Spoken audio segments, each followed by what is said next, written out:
Come on, Massey. Come on, Massey. The first steps on any journey Oh, look at her tail. begin with at least a little uncertainty. Eva, what is it? The market hasn't been established, so you can't grow something that there's no value for. Good job. Good girl, Eva. Come to treat. Bravo. But with each step taken, So we've got a little Ima gigantea. They're working now.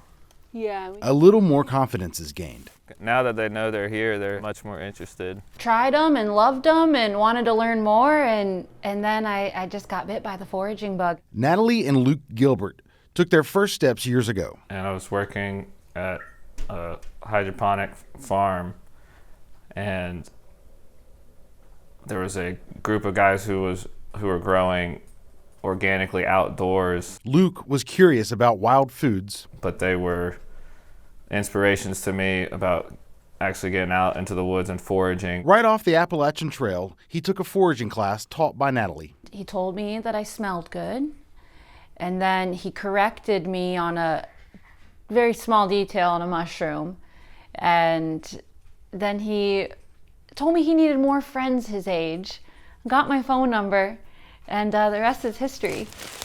The two shared a bond searching for wild foods, Bravo! Wow. but they both knew there could be more to their shared hobby.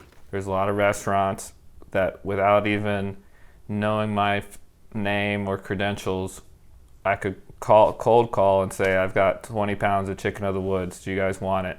And they, would be doing backflips, so excited that I was going to bring them wild mushrooms.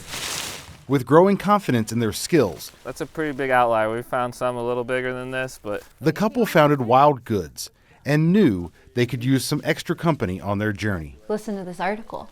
I saw it and I was like, I was reading it out loud to him as he was making us a dinner, and I was like, by the end of it, I was like, whoa, look at this truffle dog. Is he on one up there?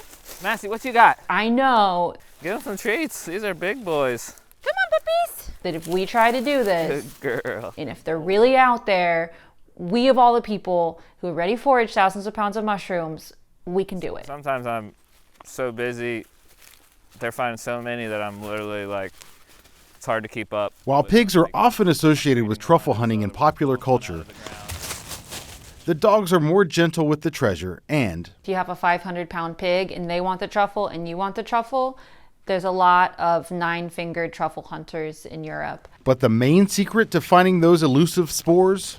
You have to train yourself to get out there into those habitats in the bad weather. Like, even if it's pouring rain or snowing and you have orders to fill, you have to go out there and get them. But they just sort of run and zigzag frantically until they find a scent trail.